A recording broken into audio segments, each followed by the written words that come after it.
Indiana homeowner shoots dead innocent cleaning lady in tragic case of mistaken identity. A devastating case of mistaken identity has left a 61-year-old cleaning woman dead after she entered the wrong Indiana home for work, only to be shot by the homeowner who allegedly believed she was an intruder. The incident unfolded in Richmond, Indiana, which is about an hour straight east of Indianapolis or so, a little over an hour, when Carolyn Rigmaiden arrived at what she believed was her scheduled cleaning appointment. According to police reports, the grandmother mistakenly went to the neighboring property instead of the correct address where she was employed. The homeowner, whose identity remains undisclosed, told authorities he heard someone entering his home and fired his weapon, fatally striking Rigmaiden. He claimed he feared for his safety and believed an unlawful intruder had breached his property. Friends and family have described Rigmaiden as a hardworking grandmother who took pride in her cleaning business. Loved ones remembered her as a beautiful soul who was dedicated to her work and family. She was just going about her day, doing her job, our neighbors told local media. This is every homeowner's and every service worker's worst nightmare, colliding in the most tragic way possible. Wayne County prosecutors are currently reviewing the case to determine whether criminal charges will be filed. The investigation is examining multiple factors, including the circumstances leading up to the mistaken address, the homeowner's use of force justification, whether proper identification was displayed at the property, previous security concerns in the neighborhood. Local law enforcement has reminded residents and workers alike about the importance of clear communication and verification when scheduling home services. This tragic incident highlights the complex intersection of property rights, self-defense laws, and the risks faced by mobile service workers across the United States. So this will come down to if if his address was clearly marked with the number on the house. And if the guy was in an actual threat, like what did he see her? I mean, did he see her or did he just start firing? Because if he sees somebody walking in carrying a mop and a broom and a bucket of water or whatever, you're to say you feared for your life from a 60-some-year-old woman who walks into your house with a mop bucket, and then you have to question I don't know what city this is. Like, I don't know this city, Richmond, Indiana.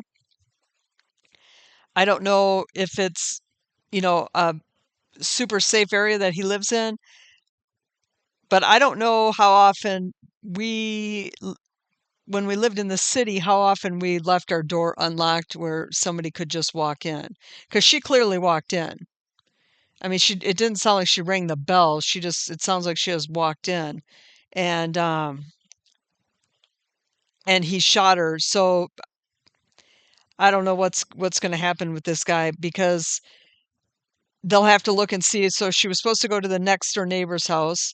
It was clearly the first time she'd ever been there. Um, I For this guy's sake, I hope that they come up back that it was justified, because if he really felt, like he needed to use a firearm for his safety, but she was clearly, if you've ever had a cleaning person come to your house, they're carrying cleaning supplies. Some of them come in and if you have them, they'll use whatever you have if that's what you want them to do. But, they'll be carrying cleaning supplies with them, their own bucket of whatever the stuff that they use. So if it was her first time there, likely she was doing that.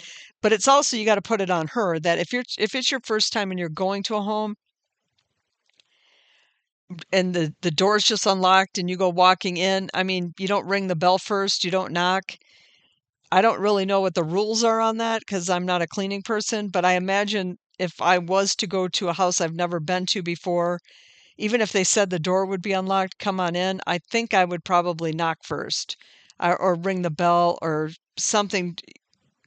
I don't know. I don't know what people do about that. It's scary. All those kind of things when you got to go, anytime you got to go into somebody else's house, it's scary. It's not something that, you really want to have to do. And, hopefully for this lady's family, they get the justice that they deserve. And hopefully for this guy, it's found as self-defense. But I don't know if a 60-year-old lady walked into my house, I don't know. I guess it depends on some 60-year-old ladies look pretty young and some look pretty old. I guess it mattered what they look like, but I don't know that I would think it was a huge threat unless I lived in a really bad area, in which case, then you probably fire at anybody that came in. But in that instance, you'd have your door locked. So leave in the comments what you think about this one, and I'll catch you on the next one. If the criminal does not fear the police, a judge, or prison, he must be taught to fear his victims.